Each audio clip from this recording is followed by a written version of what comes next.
जादूगर अपने महल में गहरी चिंता में होता है और चारों भाइयों को कैसे मात दी जाए बस वही उसके दिमाग में चल रहा होता है। जादूगर को परेशान देख चारों गुलामों में से एक गुलाम जादूगर के पास आता है और कहता है, जादूगर आप परेशान ना हो, मैं जल्द ही उन भाइयों को सबक सिखाऊंगा। ये सुन जादूगर गुलाम से कहता है, अच्छा, जब सबक सिखाने भेजा था तो तुम बुरी तरह हार कर आ गए थे और यहाँ मुंह छुपा कर बैठे हुए थे। गुलाम कहता है, मुझे दिनेश ने हराया था, शायद उसके पास मुझसे भी ज्यादा ताकत हो सकती है। बाकी 3 भाइयों को तो मैं चींटी की तरह मसल सकता हूँ। जादूगर ने कहा, जैसे तुम सोच रहे हो वैसा नहीं है, चारों भाई एक से बढ़कर एक हैं। ये मुझे मेरे दगाबाज जादुई तोते ने बताया था। जादूगर इससे पहले कुछ कहे वो गुलाम कहता है, अब जो भी हो मैं उनमें से एक भाई को ऊपर पहुंचा कर ही रहूंगा। और इतना कहकर वो वहां से चला गया। जादूगर कहता है,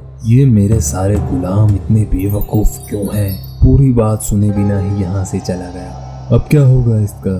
गुलाम अब चारों भाइयों को पूरे राज्य में ढूंढ रहा होता है। अचानक गायब होने वाला गुलाम भी वहाँ आ जाता है। अरे तुम यहाँ क्या कर रहे हो? क्योंकि मुझे अच्छे से याद है पिछली बार हम कैसे हारे थे। तुम जादूगर की आधी बात सुनकर ही वहाँ से वापस आ गए। आधी बात? हाँ, दरअसल उन चारों भाइयों में दूसरे किसी भी प्राणी की शक्तियों को अपने भीतर समाने की काबिलियत है। गुलाम अब सब समझ गया कि आखिर वो क्यों पिछली बार हारा था। तो बताओ अब क्या करना है? दोनों गुलामों ने ये फैसला किया कि वो अपनी शक्तियों को मिलाकर उनमें से एक भाई पर हमला करेंगे। दोनों ने अपनी शक्तियों को मिलाया। अब पत्थर गुलाम के पास ताकत के साथ साथ गायब होने की भी शक्ति थी। अब देखते हैं तुम चारों भाई कैसे हमें काबू करते हो। यहाँ मदन घने जंगल से लकड़ियाँ काटकर अपने घर ले जा रहा होता है। वो दोनों गुलाम पेड़ के पीछे छुपकर मदन को देख रहे होते हैं। गायब गुलाम पत्थर गुलाम को मदन पर हमला करने के लिए कहता है। पत्थर गुलाम मदन के पीछे पीछे चलने लगता है। मदन को एहसास हुआ कि कोई उसके पीछे चल रहा है। उसने जब पीछे मुड़कर देखा तो उसे वहाँ कोई दिखाई नहीं दिया। वो इसे अनदेखा कर कर वहाँ से चला जाता है। उसे लगा जैसे कोई चट्टान उसके पीछे चल रही हो। वो फिर मुड़कर देखता है। उसे एहसास हुआ इतनी तेज हवा चल रही है पर उसे जरा सी भी हवा छू नहीं पा रही है। इसका मतलब उसके पीछे जरूर कोई है। उसने लकड़ियों को सामने फेंका तो लकड़ियां टकरा कर बिखर गई। अब वो भागता है और भागते हुए पत्थरों के पीछे छुप जाता है। वो गुलाम पत्थरों पे जोर से हमला करता है। मदन दूर जाकर गिरता है। गुलाम कहता है, अब कहाँ गई तुम्हारी शक्तियाँ? अरे हाँ, तुम्हें तो मेरी शक्तियाँ चाहिए होंगी ना, आओ और मुझे छू कर दिखाओ। मदन को केवल उस गुलाम की आवाज ही सुनाई दे रही थी।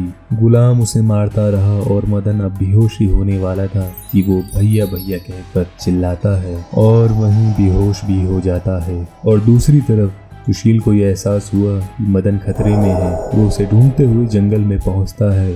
अरे मदन, तुम बेहोश दिखाई देते हो। सुशील को मदन बेहोश दिखाई देता है। वो तुरंत उसके पास जाता है और कहता है, उठो मदन उठो। इतने में वो पत्थर गुलाम पीछे से सुशील पर वार करता है। सुशील ने देखा वहाँ तो कोई नहीं है। अच्छा तुम हो, लगता है पिछली बार की मार भूल गए। गुलाम कहता है, अब मैं वो नहीं हूँ, अब मेरे अंदर चट्टान की ताकत के साथ साथ गायब होने की शक्तियाँ भी हैं। तुम मेरा बाल भी बांका नहीं कर सकते। अरे मूर्ख, जिसने तुम्हें ये शक्तियाँ दी हैं, क्या उसने तुम्हें ये नहीं बताया कि उसकी शक्ति भी मेरे पास है? क्या? अब सुशील अपनी शक्तियों का इस्तेमाल कर गायब होता है और साफ साफ उस गुलाम को देख सकता है। उसने जाकर गुलाम को छुआ और उसकी चट्टान की शक्ति भी अपने भीतर संभाली। गुलाम कहता है, क्या तुमने मेरी सारी शक्तियाँ कैसे अपने अंदर संभाली?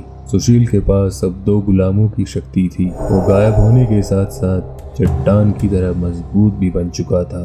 गुलाम ने सुशील पर हमला करने की कोशिश की पर सुशील ने गुलाम को जमकर धोया। अब चट्टान जैसा गुलाम छोटे छोटे पत्थरों में बिखर जाता है। मदन को अब होश आ जाता है। दोनों वहां से चले जाते हैं। वहीं गायब गुलाम पेड़ के पीछे से ये सब छुप कर देख रहा था और कहता है, बाल बाल बच गए, नहीं तो पत्थर गुलाम की तरह मेरा भी यही हाल होता। एक बार की बात है, एक राज्य में बहुत शक्तिशाली जादूगर रहा करता था। उस जादूगर के पास एक से एक नायाब शक्तियां थी। पर वो अपनी जादुई शक्तियों से संतुष्ट नहीं था और वो जादूगर दुनिया में सबसे शक्तिशाली बनना चाहता था, जिससे कि वो पूरी दुनिया पर अपना कब्जा कर सके। उस जादूगर के पास एक भविष्य दिखाने वाला जादुई तोता था। जादूगर तोते के पास आता है और तोते से कहता है, बता मेरे जादुई तोते, क्या मुझसे भी शक्तिशाली कोई है इस दुनिया में जिसके पास मुझसे कई ज्यादा जादुई शक्तियां हों? पर तू क्या बताएगा? मैं जानता हूं मेरे तोते, मेरी शक्तियों के आगे कोई टिक नहीं सकता।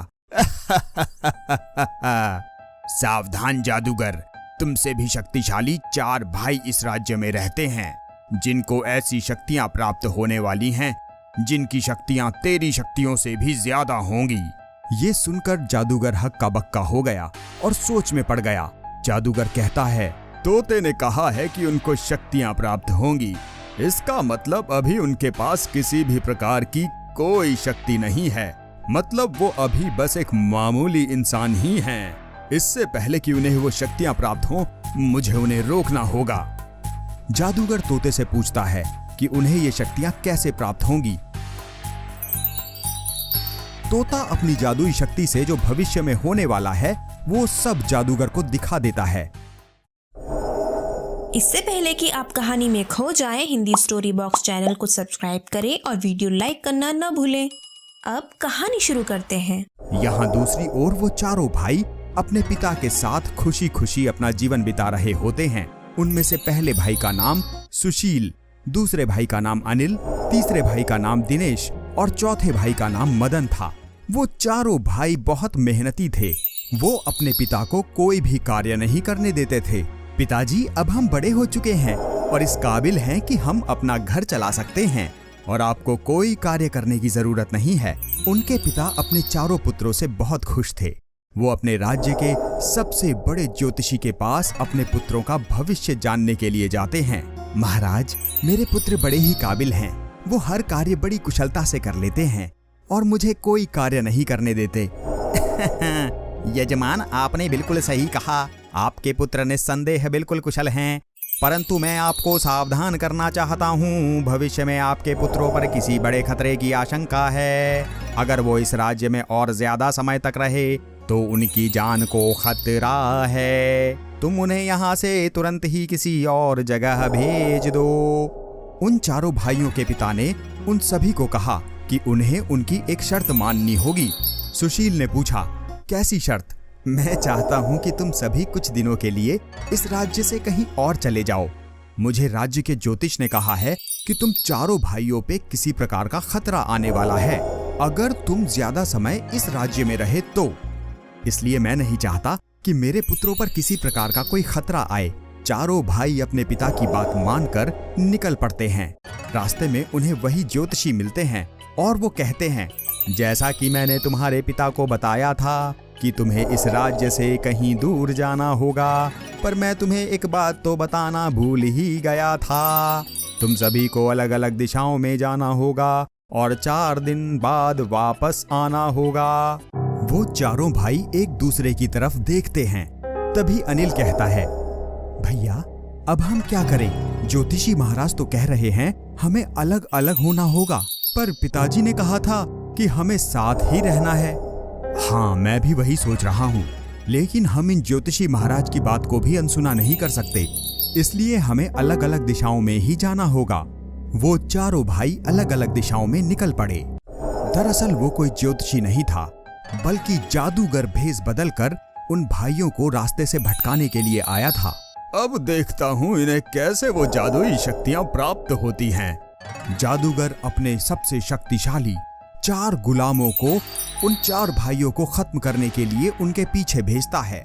पहले गुलाम के पास गायब होने की जादुई शक्ति थी, जिससे सुशील के पीछे भेजा गया। दूसरे गुलाम का शरीर बहुत लचीला था, जिसकी वजह से वो अपने शरीर के अंगों को जितना चाहे उतना आकार में बढ़ा सकता था।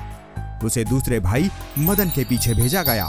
तीसरे गुलाम के पास आग की शक्ति थी, तो साथ ही साथ वो हवा में भी उड़ सकता था।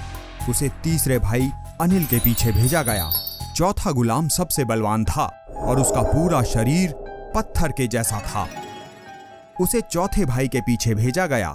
जैसे ही वो गुलाम वहां से जाते हैं, तोता जादूगर से कहता है, जादूगर, ओ जादूगर, बोल मेरे तोते।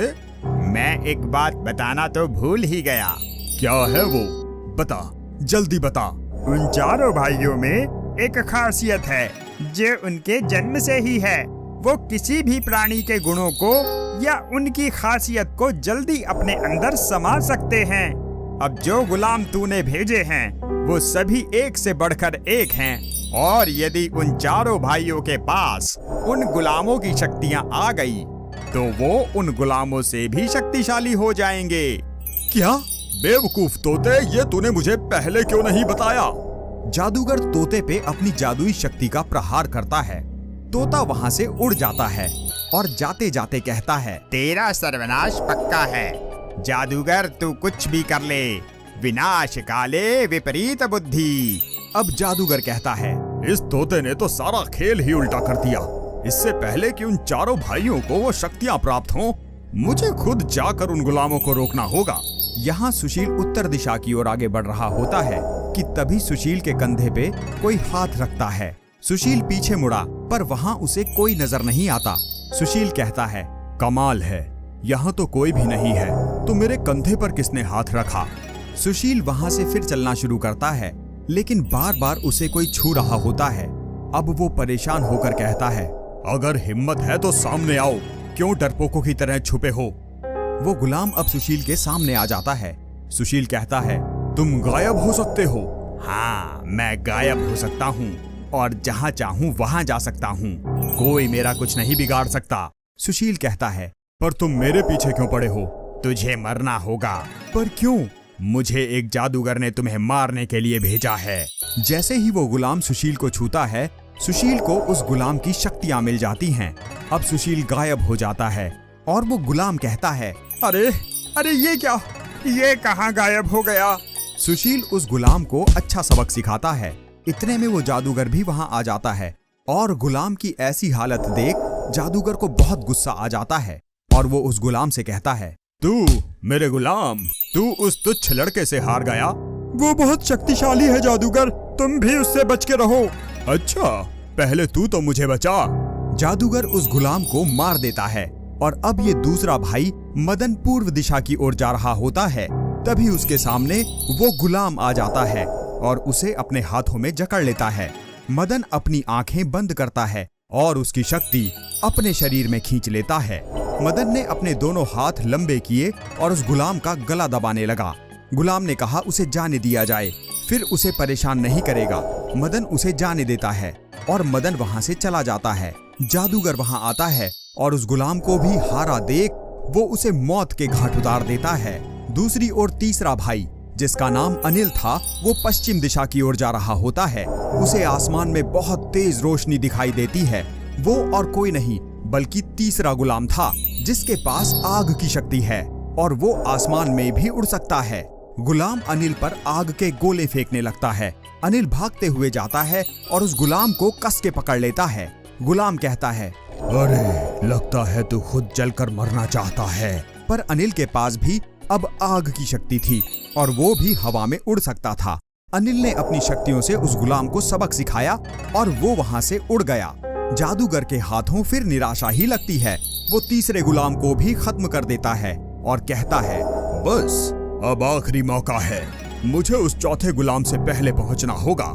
जादूगर समय से पहले ही दक्षिण दिशा की ओर पहुंच जाता है कि वहां उसका गुलाम आ जाता है, जिसका पूरा शरीर पत्थर का होता है।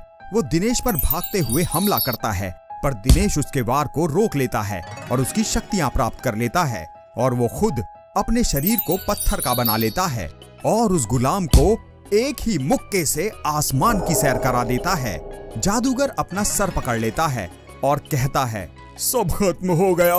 अब वो चारों भाई 4 दिन के बाद उसी रास्ते पर मिलते हैं और अपने घर वापस लौट आते हैं। उनके पिता ने उनसे पूछा कि इन 4 दिनों में तुमने क्या किया। उन सभी भाइयों ने अपने अपने साथ जो रास्ते में हुआ सभी अपने पिता को बता दिया। पिता ने कहा, मुझे भी अपनी शक्तियां दिखाओ। उन तीनों भाइयों ने बारी बारी अपनी अपनी शक्तियों का प्रदर्शन किया। पिता ने कहा, मैं धन्य हूँ, मेरे पास तुम जैसे पुत्र हैं। जादूगर के पास इतनी शक्तियां थी, फिर भी वो दूसरों से शक्तिशाली बनना चाहता था और उसने गलत रास्ता चुना, जिसकी वजह से उसने अपने गुलाम भी खो दिए। विनाश काले विपरीत बुद्धि। इस कहानी का कौन सा भाग आपको सबसे ज्यादा पसंद आया, नीचे कमेंट करके जरूर बताएं। अगर आप चाहते हैं कि आपकी कहानी हिंदी स्टोरी बॉक्स पर दिखाई जाए तो आप हमें अपनी कहानी भेज सकते हैं। जिसकी कहानी हमें सबसे अच्छी लगेगी हम अगली कहानी वही दिखाएंगे। ऐसे ही मजेदार कहानियाँ देखने के लिए यहाँ क्लिक करें। मिलते हैं अगली कहानी में।